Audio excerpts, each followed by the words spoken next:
السلام علیکم ویورز۔ آج میں اپنا ایک مضمون فاؤنٹین ہاؤس لے کر آپ کی خدمت میں حاضر ہوا ہوں۔ تو پیش خدمت ہے فاؤنٹین ہاؤس۔ ایک دفعہ مجھے فاؤنٹین ہاؤس جانے کا اتفاق ہوا۔ وہاں میری ملاقات ایک پاگل سے ہوئی۔ اس نے دیکھتے ہی مجھے بڑے احترام کے ساتھ سلام کیا۔ میں نے بھی سلام کا جواب دیا اور بڑے پیار سے اس کے کاندھے پر ہاتھ رکھ دیا۔ وہ پہلی نظر میں مجھے بڑا معصوم اور بے ضرر سا محسوس ہوا۔ میں نے بڑے پیار سے پوچھا کہ کیا تم پاگل ہو؟ اچانک اس کے چہرے کی رنگت تبدیل ہو گئی اور اس نے اپنے کندھے سے میرا ہاتھ جھٹک دیا اور مجھ سے بڑی ناگواری سے پوچھا کہ کیا تم انسان ہو؟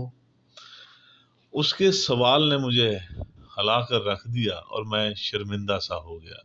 پھر بھی میں نے شائستگی سے کہا، مجھے آپ سے ایسے جواب کی توقع نہیں تھی۔ اس نے پلٹ کر کہا کہ مجھے بھی آپ سے ایسے سوال کی توقع ہرگز نہیں تھی۔ اس نے واقعی مجھے شرمندہ کر دیا تھا۔ مجھے اس سے ایسا سوال نہیں کرنا چاہیے تھا۔ میں نے اس سے معذرت طلب کرنا چاہی، مگر اس نے معذرت کو خاطر میں نہ لاتے ہوئے مجھ سے مخاطب ہو کر کہا کہ تم یہ کیسے کہہ سکتے ہو کہ فلاں شخص پاگل ہے اور فلاں بالکل ٹھیک؟ تم جمعہ 8 دن کی پیداوار، جس کو یہ بھی نہیں معلوم کہ وہ خود کیا ہے اور کون ہے، وہ کسی دوسرے کے متعلق کیسے کہہ سکتا ہے کہ فلاں شخص پاگل ہے اور میں بالکل ٹھیک ہوں؟ تمہیں پتا ہے کہ تمہاری اس جہان میں اوقات کیا ہے؟ پوری کائنات میں زمین کا ایک چھوٹا سا ٹکڑا ملا ہے رہنے کو، اور تم نے اسے بھی سینکڑوں حصوں میں بانٹ رکھا ہے۔ تم آج بھی زمین پر پیدا ہوتے ہو اور یہیں مر کھپ جاتے ہو۔ قبرستان بھرے پڑے ہیں تم جیسی عظیم ہستیوں کی قبروں سے۔ تم جو اپنے آپ کو اشرف المخلوق سمجھتے ہو، کبھی سوچا ہے دوسری مخلوق تمہارے بارے میں کیا سوچتی ہے؟ جانتے بھی ہو تمہارے بارے میں ان کی رائے کیا ہے؟ بہت ہی خطرناک اور گھٹیا تصور کیے جاتے ہو تم دوسری مخلوق کے ہاں۔ ہر مخلوق تم سے تنگ ہے۔ جہاں تمہارے قدم پڑتے ہیں دوسری مخلوق ڈر کے مارے وہاں سے کوچ کر جاتی ہے۔ تم جانتے بھی ہو تمہاری وجہ سے کتنی مخلوقات ناپید ہو چکی ہیں، اور بقایا کی زندگی تمہاری تباہ کاریوں کی وجہ سے ناپید ہونے کو ہے۔ تم کیا سمجھتے ہو کہ یہ جہان صرف تمہاری ملکیت ہے؟ کیا دوسری مخلوق کا اس پر کوئی حق نہیں؟ تم نے ہمیشہ اپنے مفاد اور ضد کو ہی سامنے رکھا ہے اور صدیوں سے خون کی ندیاں بہا رہے ہو۔ کتنے خود غرض ہو تم، اور اوپر سے اشرف المخلوق۔ ہا ہا ہا، کیا مذاق ہے یار۔ ہاں، میں پاگل ہوں، کیونکہ اشرف المخلوق نے مجھے پاگل پن کا سرٹیفکیٹ دے دیا ہے۔ بس اسی دن سے میں پاگل ہوں، گویا اب میں کوئی اور مخلوق ہوں۔ اب میرے ساتھ انسانوں والا سلوک نہیں کیا جا سکتا۔ میرے ساتھ بھی انسان اب وہی برتاؤ کرتے ہیں جو دوسری مخلوق سے روا رکھتے ہیں، انتہائی گھٹیا اور درندگی سے بھرپور۔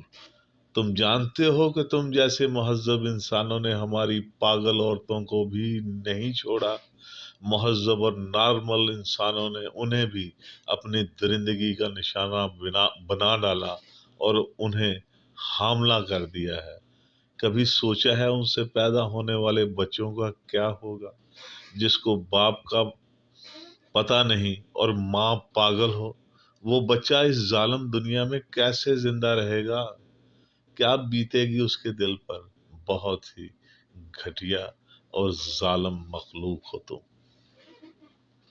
کبھی غور تو کرو کہ دوسری مخلوق تمہارے بارے میں رائے کیا رکھتی ہے۔ جانوروں کو تم ذبح کر کے کھا جاتے ہو، جس کو دل کرے ناک میں نکیل ڈال کر مداری کرواتے پھرتے ہو۔ جب دل کیا جانوروں کو بیچ دیا اور خوب نوٹ کمائے۔ تم اپنی غرض کی خاطر کچھ بھی کر گزرتے ہو، تمہیں اپنی آزادی کی بڑی فکر ہے، لیکن دوسروں کی آزادی تم نے سلب کر رکھی ہے۔ تم سب کو اپنی قید میں رکھنا چاہتے ہو۔ تم نے دوسری مخلوق کے حقوق پر ناجائز قبضہ کر رکھا ہے۔ تمہارا تعلق قبضہ گروپ سے ہے۔ ہماری نظر میں تم قبضہ گروپ ہو۔ خام خواہ کے چودھری بنے پھرتے ہو، گھن آتی ہے تمہاری ذات سے۔ پتہ نہیں کب جان چھوٹے گی تم جیسی گندی اور گھٹیا مخلوق سے۔ سکون برباد کر کے رکھ دیا ہے اس دھرتی کا، ہر چیز کو آلودہ کر کے رکھ دیا ہے۔ اس زمین کا پانی اور ہوا تک تمہاری وجہ سے آلودہ ہو چکی ہے، اور اندر سے اتنے گھٹیا ہو کہ اپنے خداؤں کو بھی راضی کرنے کے لیے دوسرے جانداروں کا خون بہاتے ہو، ان کی بلی چڑھاتے ہو تاکہ تمہاری مصیبت ٹل جائے۔ خوشنودی تم حاصل کرتے ہو اور قربانی دوسروں کو دینا پڑتی ہے۔ کیا بات ہے، کیا کہنے، سبحان اللہ، واہ واہ! دراصل تم دوسروں پر حکومت کرنے کے اہل ہی نہیں۔ ہم تمہاری اس زبردستی کی حاکمیت کو ماننے سے انکار کرتے ہیں۔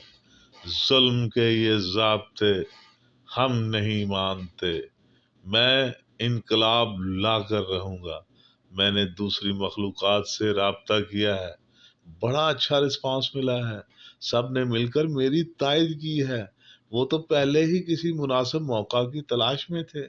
میرے حوصلہ بڑھانے پر سب انقلاب لانے کے لیے راضی ہو گئے ہیں۔ میں دیکھ رہا ہوں ایک بہت بڑی بغاوت جنم لینے والی ہے، اور وہ بغاوت انسانوں کے خلاف ہوگی۔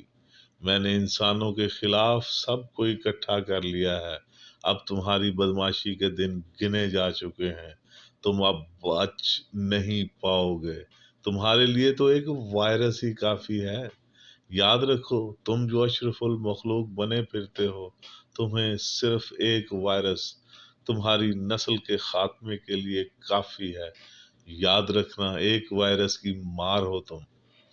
میں نے اگلے ہفتے آل پارٹی کانفرنس بلا رکھی ہے، جس کی صدارت میں خود کروں گا۔ وہاں بیٹھ کر ہم اپنا آئندہ لاہ عمل طے کریں گے، اور ایک جان ہو کر تم پر ٹوٹ پڑیں گے، اور تم جیسی گندی مخلوق سے اس دھرتی کو پاک کر دیں گے۔ ہم تمہاری نسل کا صفایا کر دیں گے، ہمیشہ ہمیشہ کے لیے۔ کیا خوب دن ہوگا، انسانوں سے پاک دن، نہایت خوشگوار دن۔ اس دن ہم جشن منائیں گے، خوب رقص ہوگا، سرور ہوگا، جشن ہوگا۔ ہمارے لیے ہمیشہ کے لیے انسانوں سے مکمل آزادی کا جشن، نئے سورج کے طلوع ہونے کا دن۔ میں نے ساری پلاننگ کر رکھی ہے۔ میں دوسری مخلوق سے مسلسل رابطے میں ہوں۔ اگلے ہفتے ہماری میٹنگ ہے، جس کی صدارت میں خود کروں گا۔ پھر انقلاب زندہ باد کے نعرے گونجیں گے۔ ہم تم کو چاروں طرف سے گھیر لیں گے، تمہارا ناطقہ بند کر دیں گے، تمہیں تباہ و برباد کر دیں گے، اور اس دھرتی سے تمہاری نسل ہی ختم کر دیں گے۔ انسانوں کا دھرتی سے مکمل صفایا ہی ہمارا ایجنڈا ہے۔ ساری پارٹیاں اس بات پر متفق ہیں کہ جلد از جلد تم جیسی غلاظت سے دھرتی کو پاک کر دیا جائے۔ بس تھوڑے دنوں کی بات ہے، ہماری منزل قریب ہے۔ جلد ہی ہم تمہاری نسل ختم کر دیں گے۔ نہ رہے گا بانس اور نہ بجے گی بانسری۔ یہی ہمارا متفقہ اور حتمی فیصلہ ہے۔ ہمارا نعرہ ہوگا، انسان کی بربادی، جینے کی آزادی۔ سب مل کے بولو، انسان کی بربادی، جینے کی آزادی۔ پھر سے بولو، انسان کی بربادی، جینے کی آزادی۔ انقلاب زندہ باد، انقلاب زندہ باد۔ ظلم کے یہ ضابطے ہم نہیں مانتے۔ وہ با آواز بلند یہ نعرے لگاتا ہوا اپنے کسی خیالی جلوس کی قیادت کرتے ہوئے اپنے کمرے کی طرف چل پڑا، اور میں حیرت سے بت بنا کافی دیر تلک وہیں کا وہیں کھڑا رہ گیا۔ میں کافی دیر کھڑا یہی سوچتا رہا کہ پاگل ہم لوگ ہیں یا یہ شخص جو ابھی ابھی اپنا پروگرام بتا کر گیا ہے۔ یہ ہم انسان کس طرف آ نکلے ہیں؟ ہمیں عام زندگی میں بھی دوسرے لوگوں کا خیال نہیں رہتا، دوسری مخلوق تو بہت دور کی بات ہے۔ ہم سب کچھ اپنے حساب سے ہی کیوں دیکھتے ہیں؟ بڑی خطرناک بات کی ہے اس نے، یاد رکھنا ایک وائرس کی مار ہو تم۔ واقعی انسان کا سارا غرور مٹی میں ملانے کے لیے ایک وائرس ہی کافی ہے۔ آج جس طرح دنیا ایک وائرس کے خوف میں مبتلا ہے، اس سے تو یہی لگتا ہے کہ ایک وائرس جو نظر بھی نہیں آتا انسانیت کو اس کی آج تلک کی ترقی اور ہزاروں سالوں کی محنت پر پانی پھیر سکتا ہے۔ مجھے وہ پاگل بالکل حق بجانب لگا، کیونکہ میرے پاس اس کے کسی سوال کا خاطر خواہ جواب نہیں ہے، اور آج مجھے اپنا آپ بہت ہی چھوٹا اور کم تر لگا۔ میں تمام عمر پتہ نہیں کس غلط فہمی میں رہا۔ میں نے کبھی غور ہی نہیں کیا کہ دوسرے میرے بارے میں کیا سوچتے ہیں۔ خوف مرنے کا نہیں اور نہ ہی کسی وائرس کا۔ بات یہ ہے کہ زندگی کا کوئی بھروسہ نہیں، کوئی پتہ نہیں کب سانس رک جائے اور زندگی ختم ہے۔ ایک سانس کا جھگڑا، لیا لیا نہ لیا۔ زندہ رہنے کے لیے آپ کو جو وقت ملا ہے اسے آپ کیسے گزارتے ہیں، یہ آپ کا امتحان ہے۔ اگر آپ کائنات کی بہترین مخلوق ہونے کا دعویٰ کرتے ہیں تو آپ کو اپنے عمل سے اس بات کا ثبوت دینا ہوگا کہ واقعی آپ ہی دنیا کی بہترین مخلوق ہیں، ورنہ کہیں ایسا نہ ہو کہ قدرت ہم سے مایوس ہو جائے اور ہماری جگہ کوئی اور مخلوق لے آئے جو اس کے لیے ذرا بھی مشکل نہیں۔ آپ کا بہت بہت شکریہ۔